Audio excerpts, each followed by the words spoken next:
Bueno, vamos a continuar. Estamos viendo a través de pequeños ejercicios cómo calcular la probabilidad de error.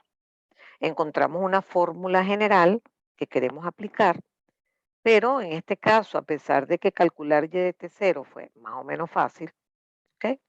Calcular sigma no tenemos idea.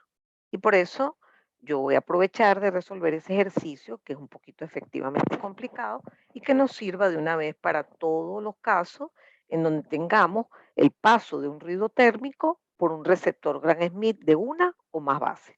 Déjame mirar que no vi. Ok. Miren lo que vamos a hacer. ¿Qué quiero yo? ¿Qué necesito para meterlo en la fórmula? Sigma cuadrado de cada salida, ¿no? En este caso yo tengo una sola. Aquí tengo una sola rama, ¿no? En este ejercicio. Entonces me interesa la potencia de N1. Pero es que la potencia de N1 es, por ejemplo, el valor esperado de N1 al cuadrado. O sea, N1 por N1. Oye, ¿verdad? Este, pero como así, hacerlo así es más complicado, vamos a hacerlo de una manera distinta. Vamos a plantear el siguiente ejercicio, que es calcular el valor esperado de NI por NJ. Por supuesto, cuando I sea igual a J, vamos a estar calculando las potencias de salida de cada uno de estos ruidos. Pero cuando sean distintos, no importa porque voy a obtener una información importante que tiene que ver con el hecho de cómo están correlacionados esos ruidos. Entonces, por eso estoy planteando esto, porque el resultado final lo voy a evaluar cuando hice a J nada más. O sea, de este resultado final a mí me interesa es este, para el ejercicio que estamos realizando. ¿Ok? Pero también me suena interesante esto de que cuando son distintos me da cero el resultado. Déjenme estudiar eso después. Es para que sepan dónde estamos parados. Ahora, ¿quién es NI? Bueno, NI es el ruido NDT que está aquí en la puerta, lo llamamos NDT, que pasa por una de las ramas que multiplica por U sub I y se integra. Y el ruido NJ igual. Es el ruido N pasado por la rama J, se multiplica por U sub J y después se integra. Uso letras distintas, por supuesto, porque después las voy a unir y entonces se enredarían si uso la misma variable de integración. ¿Ok? Muy bien.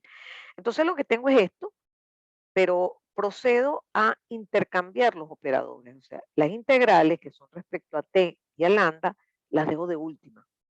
Y primero voy a operar sobre lo que es aleatorio, porque las bases son determinísticas. Lo que es aleatorio, que es justamente el ruido n de t. Ese ruido que está aquí, que se llama NDT, es blanco, gaussiano, de media cero, y por ser blanco, su densidad es plana e igual a eta medio, es decir, G de F o G sub N de F es eta medio. Por lo tanto, la autocorrelación es esta que está aquí, es eta medio por delta de tau, porque es la antitransformada de una constante. Perfecto, eso en mente. Entonces, fíjense que aquí se me está presentando este cálculo, que es el valor esperado de n de t por n de lambda. Cuando uno ve señales continuas, uno allí estudia, y señales discretas me imagino que también lo hacen, uno estudia el comportamiento de la autocorrelación de procesos ergódicos y aprende algo muy importante, que cuando uno hace ese valor esperado, por ejemplo, n en t sub 1 y n en t sub 2, para que les sea más familiar a la notación que usamos en señales, es exactamente igual a calcular la autocorrelación en la diferencia de los tiempos. Porque en los procesos ergódicos, cuando uno correlaciona eventos, como la fórmula de autocorrelación implica un desplazamiento, el resultado no va a depender para procesos ergódicos de los valores de tiempo absoluto, sino relativos. Entonces, por eso se restan las variables. Entonces, el valor esperado de x de t1 por x de t2 es igual a la autocorrelación de la función x evaluada en la resta de los tiempos. Bueno, aquí los tiempos son t y lambda. Entonces me queda como resultado la autocorrelación, o sea, ya resuelvo este valor esperado y me queda esto. ¿Ok? Perfecto. Ahora sigamos trabajando con lo que es digamos, las integrales que tengo que resolver progresivamente. Tengo que sustituir Rn por esta expresión, porque sé que eso viene de un ruido blanco y me queda esto. Y ahora procedo a integrar. Por ejemplo, en este caso estoy dejando de última la integración respecto al tiempo y hago la integración respecto al lambda primero, ¿ok? Aunque aquí pareciera que está al revés, pero primero hago lambda y después t. Entonces fíjense que aquí tengo delta de t menos lambda por u sub j de lambda, pero es que cuando uno multiplica una delta por una función, queda la delta, pero la función se evalúa en el sitio, en este caso en el sitio de lambda, donde está aplicada la delta. Y desde el punto de vista del dominio de lambda, la delta está aplicada en t. Cuando uno integra esta delta le va a dar 1. Es decir, que el resultado de esta primera integral, le va a dar u sub j de t, porque la delta está aplicada en lambda igual t, entonces usted quita lambda y pone t, y después integra la delta que vale 1. Entonces, el resultado hasta ahora de la primera integral interna fue ese que les acabo de decir. Y lo que me queda es esta integral.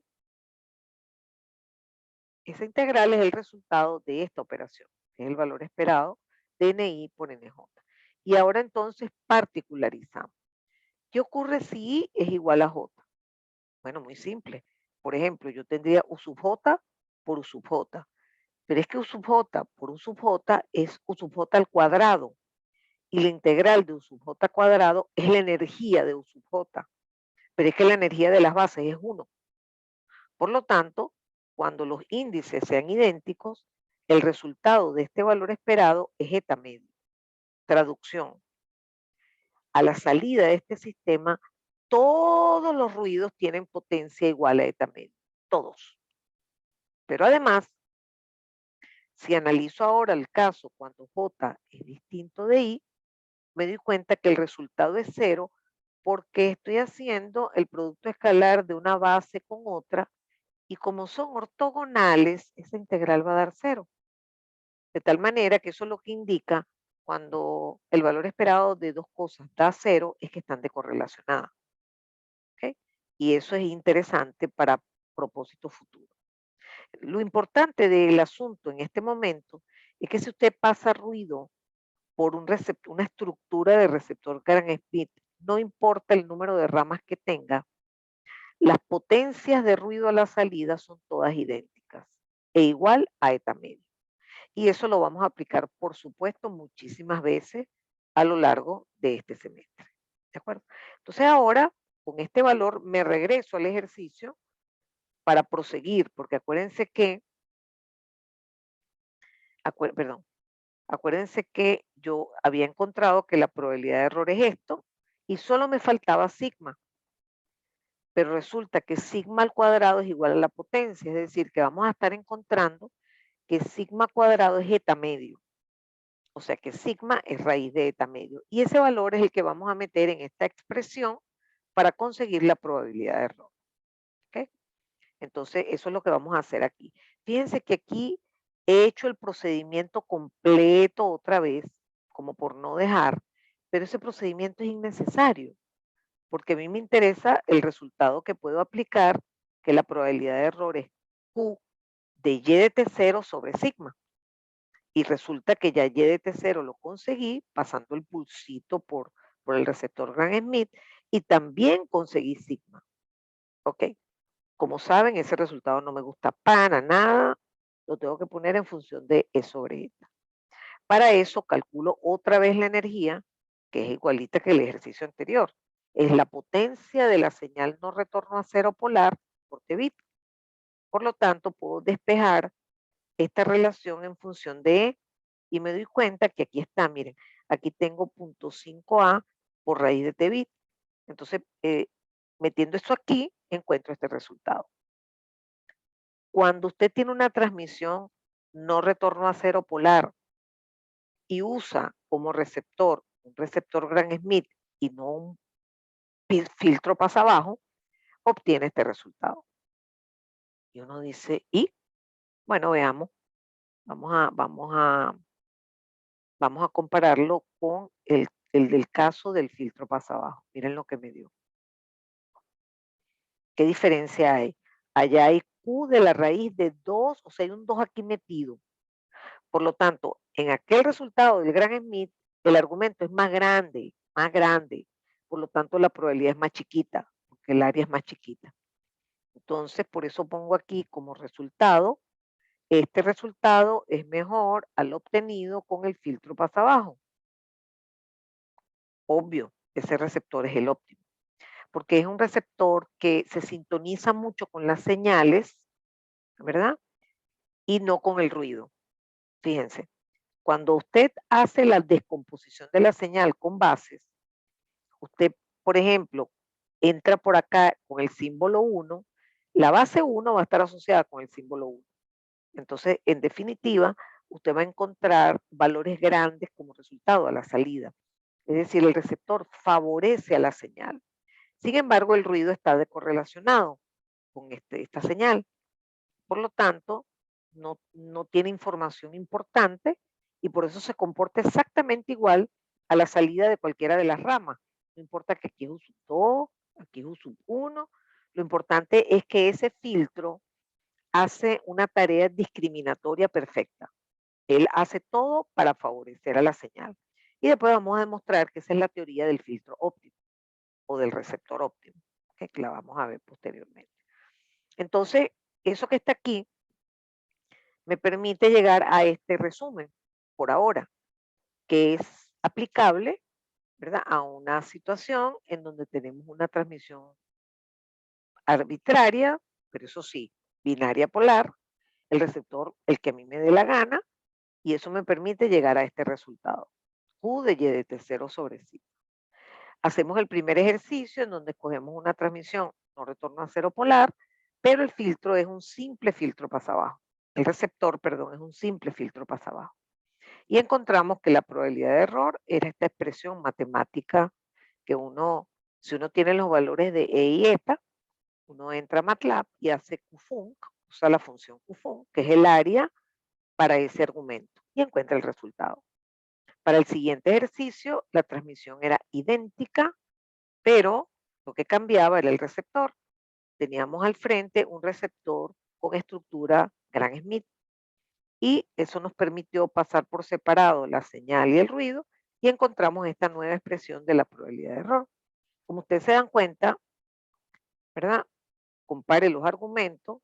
En el caso del receptor Gran Smith, el argumento creció.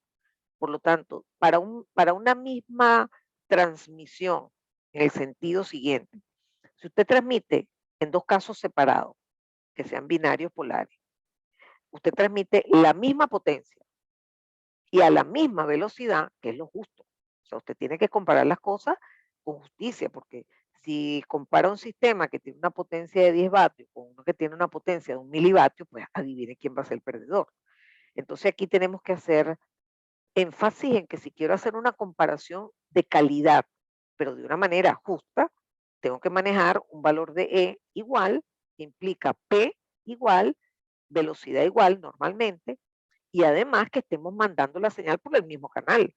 Es decir, vamos a tener el mismo ETA en los dos. Eso me va a permitir efectivamente hacer unas comparaciones bastante adecuadas. ¿Ok? Bueno, imagínense que yo ahora les digo, ok, vamos a repetir todo lo que hicimos pero metiendo un atenuador. Es decir, aquí vamos a poner una cajita, imagino que ustedes usaron esto bastante en comunicaciones 1, en donde ponemos un alfa, que es un atenuador, que generalmente se expresa en decibeles. Por ejemplo, oye, ¿sabes qué? En el canal hay una atenuación ahorita como de 20 dB. Ajá, ¿cómo se traduce eso? Se traduce en una relación logarítmica entre las potencias. Por ejemplo, 10 log de Pout entre Pin. O también de voltaje, porque las potencias son proporcionales a los voltajes al cuadrado. Entonces uno puede escribir 20 log de Vout entre Vin y es lo mismo, le va a dar el mismo resultado. Entonces eso es lo importante para en este momento, después de eso vamos a abundarte y trabajar de eso de una manera detallada, porque eso se le olvidó a todos ustedes, eso de trabajar con logaritmos. De hecho, yo creo que lo seguimos usando muy poco tanto yo cuando estaba en señales, Kevin, en comunicaciones 1, lo usamos realmente poco para lo importante que es, Porque en comunicaciones nadie trabaja en vatios, nadie trabaja en milivatios. Todo el mundo trabaja en dBm, en dB vatios, en dB voltios. En acústica pasa lo mismo aquí en la carrera donde yo estoy. Aquí nadie trabaja sino con dB acústico. Entonces, esto es importante y la idea de los dB es porque se facilitan las cuentas. Si usted, por ejemplo, multiplica por una ganancia de forma en decibeles, es una suma. Si usted divide entre un número porque tiene pérdida, eso es una resta. Entonces es mucho más fácil para sacar las cuentas, por ejemplo, en un enlace de microondas, donde usted todo lo calcula en forma logarítmica y las cuentas salen rapidísimo. ¿De acuerdo? Bueno, volviendo a esto, concentrándome en lo que estoy tratando de mostrarle, es que si yo acá inserto una atenuación y vuelvo a hacer todas las deducciones, el resultado va a ser idéntico, idéntico, solamente que aquí se va a llamar Y', aquí se va a llamar E' y aquí se va a llamar E'. ¿Por qué? Porque la atenuación no impacta en la velocidad, impacta en la potencia que le llega al receptor. Antes aquí llegaban 10 vatios, ahora llega un vatio. Eso por culpa del atenuador. Entonces, evidentemente, el valor del pellizquito aquí va a ser más chiquito. El valor de la energía va a ser más chiquito. Y siempre, siempre voy a insistir, hasta me vuelvo fastidiosa, de que los valores que hay que colocar aquí están relacionados no con lo que está a la salida del transmisor. No, no, no, no, no. Está relacionado con lo que está a la entrada del receptor, a la entrada del receptor, a la entrada del receptor. Porque a mí no me sirve de nada calcular una probabilidad de error con valores ficticios. Yo transmití 10 vatios, sí, mijo, pero usted recorrió 100 kilómetros. Ah, ¿verdad? Yo no puedo calcular la probabilidad de error con la potencia que usted transmitió, sino con la que me llegó al receptor. Eso no se les olvide nunca. ¿De acuerdo? Después veremos cómo la constelación nos ayuda inmensamente en estos cálculos de probabilidad. Entonces, repito, yo vuelvo a hacer todos estos ejercicios, pero inserto una cajita aquí integrando. Ah, no, eso me va a dar igualito.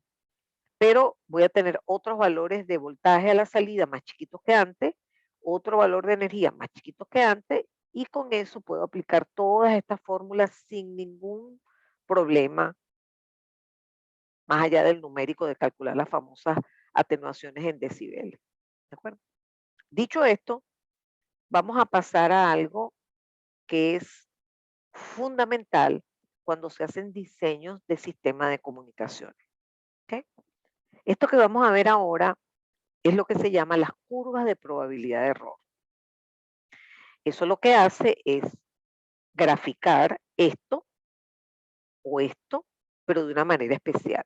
¿Cuál es esa manera especial? En primer lugar, el eje aquí no es E sobre eta, sino es eso en forma logarítmica. Es 10 log de entre eta. ¿Ok?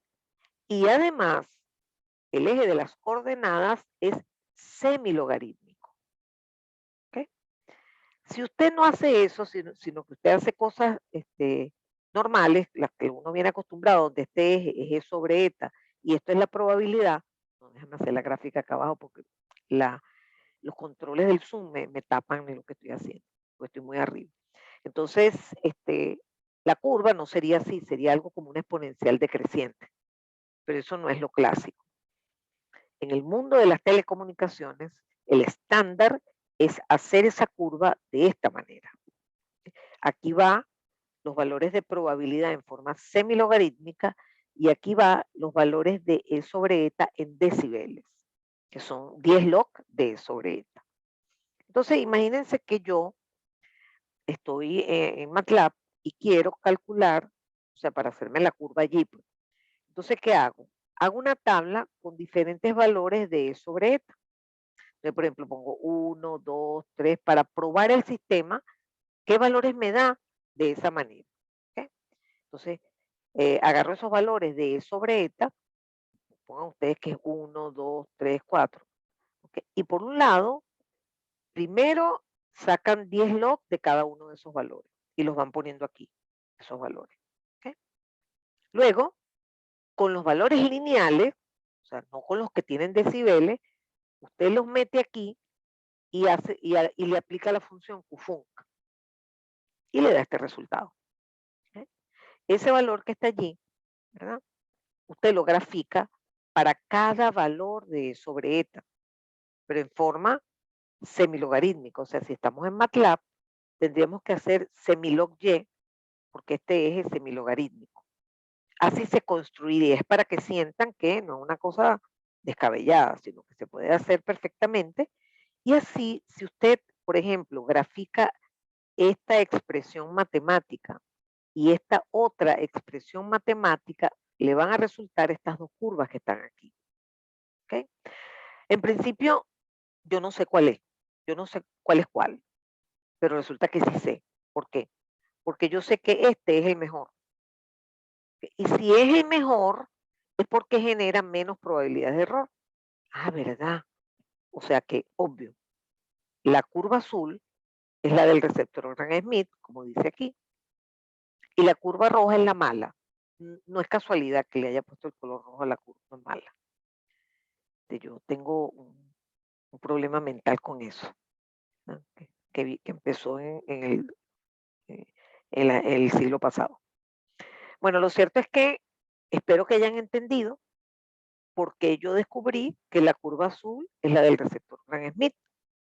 Simplemente quedamos claros que su dependencia del parámetro E sobre eta hace que para un mismo valor de E sobre eta, aquí tenemos, por ejemplo, 1, o sea, tengo raíz de 1, y aquí tengo raíz de 2, que es 1.4, que es más grande. Al tener un argumento más grande para el mismo valor de E sobre eta, la probabilidad en este caso va a ser más chiquita. Y por eso es que eso es lo que estoy diciendo. Me paro aquí y observo que este valor es más chiquito que este. ¿Ok? Entonces, eso identifica cuál es de las dos curvas, o mejor dicho, cuál de los dos sistemas es el mejor. Si usted está buscando calidad, usted quiere menos probabilidad de error. Así como les acabo de decir esto, también les voy a decir que imaginemos que yo estoy en la curva azul, aquí por ejemplo. Entonces, ay no, ese valor es muy grande de probabilidad de error, no, no, no, tengo que hacer algo. Entonces alguien le dice, bueno, baja el ruido, no, eso no lo puedo hacer, oye, ¿verdad? Bueno, vamos a hacer algo, sube E, porque fíjense, al subir el valor de E, si eta está constante, estamos subiendo E sobre eta, o sea, nos estamos moviendo a la derecha en este eje. Súbelo, por ejemplo, de 5 a 12. Ah, ok, pero ¿y cómo hago eso? Bueno, acuérdense que la energía es igual a la potencia por T bit. Entonces tú decides, tú puedes aumentar la potencia y dejar la misma velocidad o dejar la misma potencia y bajar la velocidad, porque al bajar la velocidad, T bit crece. Y si T bit crece, la energía crece. ¿Ok? No se asusten si esto no lo asimilan tan rápido porque no es tan fácil. O sea, no es tan inmediata la asimilación. Pero ustedes van a ver cómo progresivamente van a manejar esto con un poco más de comodidad. Entonces decía yo que estaba parada aquí y me dijeron, no, no, no, ese valor de probabilidad es horrible, horrible, horrible. 10 a la menos 2 es horrible. Eso es un error cada 100 bits. No, no, no, no, eso es inadmisible. Entonces, bueno, vamos a tratar de, aumenta la potencia, pues. Entonces me muevo hacia la derecha sobre esta curva y llego aquí. ¿Ok? No toqué la velocidad. Y ahora digo, no, no, mira, no, no me sirve. Necesito otra ayuda. Aquí me pregunta Jesús, profe, según estándares, ¿cuál es la PE máxima? Ah, eso es una buena pregunta. Fíjate, realmente la probabilidad de error depende de la aplicación. Si uno está en un sistema telefónico, aunque las centrales son digitales, la voz, cuando uno hace una llamada por un teléfono, no importa que sea celular o no, a uno lo que le interesa es medio entender lo que te dice el otro, ¿no? ¿Cierto? O sea, no es una cosa supremamente importante en el objetivo de la comunicación planteada, ¿no? No, no, yo lo que quiero es que la persona me diga, mira, nos encontramos, ¿dónde nos vamos a encontrar? Y yo le entienda la hora que me dice y el sitio donde nos vamos a ver. Bueno, estamos hablando de probabilidades de error de 10 a la menos 3. ¿Ok? Porque para llegar a ese valor, yo tuve que pararme en una relación señal-ruido. Entonces estamos hablando, por ejemplo, en un sistema PCM de una relación señal-ruido de 48 dB. Eso, eso que les acabo de decir, 10 a la menos 3, es horrible en telecomunicaciones, horrible, pero es admisible perfectamente para el sistema telefónico, porque yo lo que quiero es eso. Ahora me voy a poner en el otro extremo, ¿ok? Estoy haciendo una transacción bancaria por un sistema digital, a través de un sistema digital. Imagínense que tengo una probabilidad de que cada bit, cada 1000 bits se equivoca uno. O sea, imagínense el error que puedo estar cometiendo en la cantidad de dinero que le descuenta una persona de una cuenta o que le ingresa a una persona a una cuenta. Eso es imposible de admitir. Entonces ahí estamos hablando de 10 a la menos 10, por ejemplo. Pero repito, eso depende de la calidad que usted tenga planteado y eso depende a su vez de qué aplicación está usted teniendo. Pero bueno, ahí les puse un rango bien importante. Fíjense que aquí en la curva empezamos con 1, que es 10 a la 0, que es este valor, porque digamos cuando la probabilidad es 1 es porque el evento es cierto, o sea, tendríamos error siempre. ¿Ok? En la medida que nos alejamos, fíjense que aquí tengo 10 a la menos 7 y yo puedo seguir bajando. ¿Ok? Así que creo que queda claro que cuáles son los rangos en los cuales nos vamos a manejar. De hecho, dense cuenta que vamos a tener dos tablas de probabilidades que las vamos a usar. Las dos están en la carpeta de formularios en el módulo 7. Una para valores bajos de probabilidad de error, que son valores creíbles, y otra para valores malucos. ¿Ok? Sí, efectivamente. Rafael se está adelantando como muchas veces y me encanta que él participe con esto. Él pregunta si hay mecanismos, aparte de estos rudimentarios que yo les he puesto, para bajar la probabilidad de error. Sí, ya dije que puedo aumentar la potencia o bajar la velocidad. Ambas soluciones son malísimas. Aumentando la potencia, eso implica que, por ejemplo, si mi teléfono tiene que transmitir más potencia, la batería me va a durar 30 segundos, ¿no? Exagerando, ¿no? Y si bajo la velocidad, todos los clientes, de hecho, o sea, aquí yo me tomé la molestia de ubicar una operadora que me diera 100 mega por segundo, es decir, suficiente velocidad porque esa era la que yo quería. Entonces, si una persona me ofrece 10 megas, no, yo no voy a contratar contigo, ¿de acuerdo? Pero también tengo una opción, y es que imagínense que estoy en este tipo de transmisión y digo, no, vale, ese receptor que a ti se te ocurrió es malísimo, un filtro abajo, cámbialo. Y entonces efectivamente logro bajar la probabilidad de error, me vengo al receptor Gran Smith. Otra opción, mira, ¿por qué no haces una cosa? ¿Por qué no cambias la transmisión? Bueno, eso es exactamente lo que se hace en telefonía 4G y 5G, que ya no se llama telefonía, pero bueno. Yo estoy parada en una determinada transmisión M área de alto nivel. Ejemplo, 64 QAM. ¿Ok? Estoy feliz porque estoy atendiendo a 10 clientes. Empieza a deteriorarse el canal, que es equivalente a con mente eta, y empiezo a darme cuenta que la cosa se me pone grave. O sea, que me empiezo a mover en mi curva de esta manera que horrible. Entonces, el sistema internamente detecta que el canal se echó a perder y switchea a otro tipo de modulación con un M más bajo. Ejemplo, 16 QPSK, por ejemplo, ¿no? En ese caso realmente es 16 QAM. Entonces, en ese momento caigo aquí y logro bajar la probabilidad de error. Pero eso sigue siendo insuficiente para algunas aplicaciones. Y entonces aparece lo que yo les presenté en la primera clase, creo que hasta se los mencioné en la clase 0, que es una caja especial que vamos a ver hacia el último parcial, que se llama codificación de canal, que su misión es una sola, agregar elementos redundantes para hacer la información más fuerte frente al ruido. Es como cuando uno envía una mercancía por repartida, porque si una choca, no te llega esa parte pero por lo menos te llega la otra parte. Entonces, esos esquemas de codificación de canal efectivamente son muy efectivos y inapelables, es decir, no existen sistemas razonables y comprables que no tengan codificación de canal. Por cierto, la codificación de canal, los principios también se emplean en los sistemas de almacenamiento. O sea, por ejemplo, cuando hacen chequeo de memoria en tu computador, están haciendo un chequeo porque usaron elementos de chequeo de paridad, elementos redundantes. ¿Ok? Entonces, efectivamente, esa solución la vamos a estudiar a futuro, cuando nos acerquemos hacia el final del semestre. Pero fíjense que es bien bueno, porque esas son todas las posibilidades que tenemos para asegurar una calidad decente, manteniendo también un número de clientes, porque si no quiebro, ¿no? ¿De acuerdo? Bueno, entonces voy a seguir y voy a cerrar insistiendo en esta curva. Fíjense, aquí yo grafiqué en una línea verde. ¿Por qué?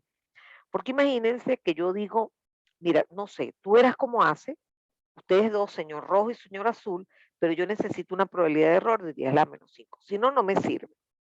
Entonces, el señor de la curva azul dice, ah, mira, yo tengo que conseguir un E sobre eta, no sé, cercano a 12. Y este dice, wow, yo tengo que conseguir un E sobre eta más grande. Es decir, tú tienes que ver qué hace. Pero eso va obviamente a encarecer tu problema, tu sistema. ¿Qué estoy diciendo? Estoy diciendo que lo malo de la curva roja no solo se ve en que para un mismo E sobre eta tienes una peor probabilidad de error.